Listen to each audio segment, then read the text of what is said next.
વાંચ્યું એટલે આ ડાયરામાં ઘણીવાર હું કહું છું કે રાણી લક્ષ્મીબાઈની વાત તમે મેં સાંભળી છે આયા કે આ વિરાંગના હતી, અંગ્રેજોની સલ્તનત સામે તેથી આ દેશની દીકરી હાથમાં તરવાર લઈને ઉતરી. એ વાત મેં તમે બધાય સાંભળી છે. પણ એમાં એક 22-23 વર્ષની એક દીકરી હતી. એ પ્રસંગો બહુ ઓછા મોટે બોલાય છે એટલે મને ગમે છે. દુર્ગાદળ હતું અને દુર્ગાદળની સેનાપતિ હતી, 22-23 વર્ષની દીકરી. એને લક્ષ્મીબાઈને એટલું કીધું, ઝાંસીની રાણીને એટલું કીધું કે બાઈજી સાંભળી લે, હવે અંગ્રેજોની કાળી તોપું તમારી સામે મુકાવાની છે અને તમે એકલા હાથમાં તરવાર લઈને વિરાંગના થઈ અને અંગ્રેજોની હુકુમતી સામે તમે લડવાના છો. તો હું દુર્ગાદળની સેનાપતિ છું, તમારી સામે પ્રતિજ્ઞા કરું છું કે અંગ્રેજોના દાંત ખાટા કરી અને પાછા નો તગડું તો મારી જનેતાનું ધાવણ લાજાવું 22-23 વર્ષની દીકરી 1857ના પહેલા વિપ્લવમાં ઝાંસીની રાણી લક્ષ્મીબાઈની કીધી. હવે સાંભળજો એનું નામ શું હતું કહું તમને આગળ ઉપર. એ 22-23 વર્ષની દીકરી આ બાજુ ઝાંસીની રાણી લક્ષ્મીબાઈ હાથમાં તરવાર લઈને યુદ્ધના મેદાનમાં ઉતરે.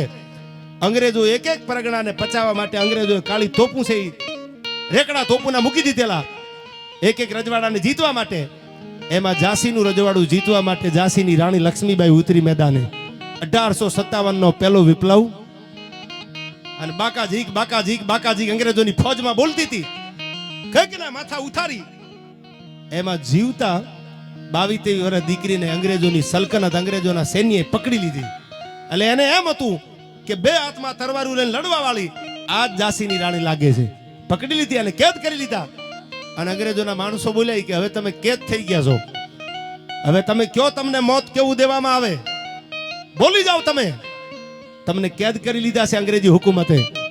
તેથી મરક દાંત કાઢતી 22-23 વર્ષની દીકરી બોલે છે અંગ્રેજી સલ્તનતની સામે કે તમારે મોત દેવું હોય તો સજાએ મોત તોપની સામે ઉડાડી દો તો પરવા નથી, પણ મારી પ્રતિજ્ઞા મેં પૂરી કરી છે. મેં ઝાંસીની રાણી લક્ષ્મીબાઈને કીધું તું બાઈજી, જ્યાં સુધી મારા ખોળિયામાં પ્રાણો હોય ને ત્યાં સુધી અંગ્રેજોની તોપુને ઊભા રાખવાની તેવડ મારામાં છે અને હું રાખી દઉં.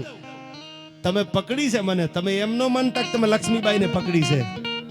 મારે તો મરવું હતું, પણ કોની માટે મરવું હતું કે આ દેશની એક દીકરી આખી દરિયા જેવડી અંગ્રેજોની ફોજ હોય અને અંગ્રેજોની ફોજ સામે હારાના ગાઢ ઢીલા થઈ જાય અને અમારા દેશની એક દીકરી જો ઘોડે પેગડે પગ માંડી અને તમારી સલ્તનતને હુંકાર કરતી હોય તો હું આ દેશની દીકરી છું, મારી એ ફરજ બને છે.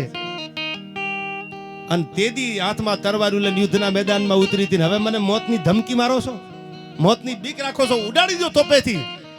સાહેબ, તોપના નાળસા સામે ઊભી રહી જવા વાળી લક્ષ્મીબાઈની આડે ઢાલ બનવા વાળી એ 22-23 વર્ષની દીકરીનું નામ હતું ઝલકારીબાઈ. કોક દી વાંચજો ઇતિહાસને. એ ઝલકારીબાઈ ઝૂંપડામાંથી આવવા વાળી દીકરી, ધરોહરને જાળવવા વાળી દીકરી. કોઈ બાપ ગ્રબ શ્રીમંત નહોતા, પૈસા વાળા નહોતા, પણ જનૂન હતું કે સત્યની સામે, સત્યની સાથે રહેવું, અસત્યની સામે લડવું.